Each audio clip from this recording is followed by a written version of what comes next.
Cube! So eto na naman tayo, welcome back po sa ating channel. Nagbabalik, medyo natagalan tayo sa pag-upload dahil medyo na-busy tayo sa trabaho.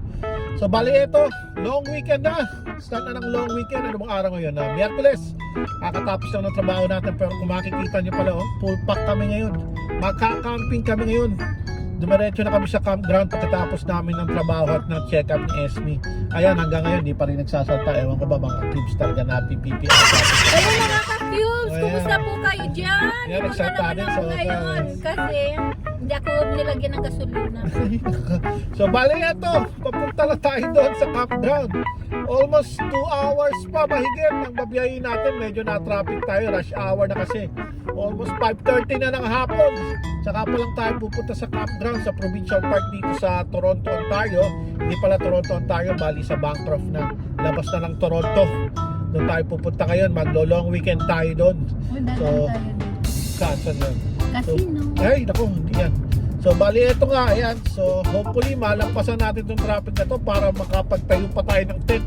Mukhang gagabihin kami magtayo ng tent ngayon. So, anyways mga cubes, kita-kits tayo doon. Maya-maya, kita nyo yung baboy namin. Nandiyan sa tabi namin yung baby namin. So, ayan mga cubes, kita-kits tayo maya-maya. Ayan, balik kung makikita nyo, inaabot na kami ng traffic. Rush hour na kasi, alas 5:30 na kami nakaalis actually sa bahay.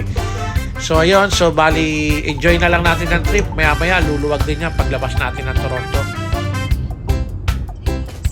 So ayan mga ka-cubes, dire-diretso na. Hindi pa. Meron pa rin ang traffic yan dyan.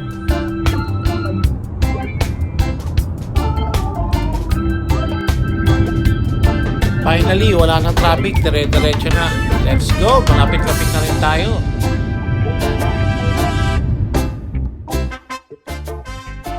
Finally, dumating din tayo sa Silent Lake Provincial Park pagka-alas 7:30 na ng gabi. Medyo maaraw pa pero maya-maya lang didilim na rin yan. So sarado na pala yung registration area dyan. So balik kukunin na lang natin yung mapa ng campsite natin. Naka-register na rin naman tayo. Yon, tara na sa campground natin. Bali sa site number 92 tayo sa Granite Ridge Campground. Bali, pangalawang beses na namin nag-camping dito sa campground na to. Nung unang-una is yung sinama kami nung katrabaho namin dito. First time namin yung mag-camping. Ayun, susubukan ulit namin dito. Solo naman kami ngayong mag-asawa.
Yon, so bali oras na para itayo na natin yung tent bago palubog yung araw. Mahirap na, baka abutan tayo ng dilim.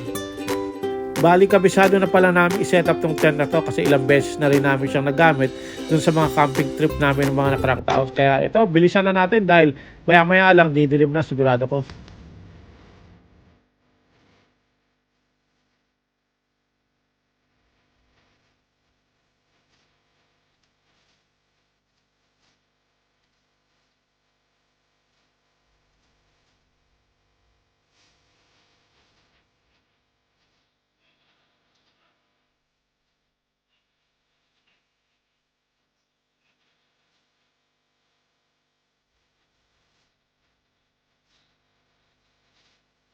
Bali, ayan, teamwork kami ni Esme sa pag-assemble ng tent. Bali ako, pinalagyan ko muna siya ng pako sa 4 na sulok. Si Esme naman, bali ina-assemble niya na yung frame para itayo namin yung tent maya-maya.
So bali, gabi na. Ngayon pa lang kami magluluto, alas 9 na. Ayan, at least na-set up na namin yung tent namin. Ayan, nilabas ang bukas na lang kami mag-aayos. Nakain muna kami. Ayan, nagluluto kami ngayon. So ayan, mga peeps, luto-luto muna tayo. Ayan ang aming tent. Yun mga ka-cubes, wala nang ligo-ligo. Bakit? Anong oras na? Alas 11 na. Pero ito, bali nagilamos na kami, nag-toothbrush. Bukas na kami maliligo kasi galing pa kami trabaho. So yan, kita-kits na tayo bukas. Ano na yung tent namin? nakaset up na yung tent. Pero malamig, pero ayusin pa lang bukas, sumisingaw pa yung lamig. Malamig ngayon, sobra. Kaya ito mga naka-jacket, long sleeve, sleeping bag kami ngayon. So yun muna mga ka-cubes, kita-kita tayo bukas.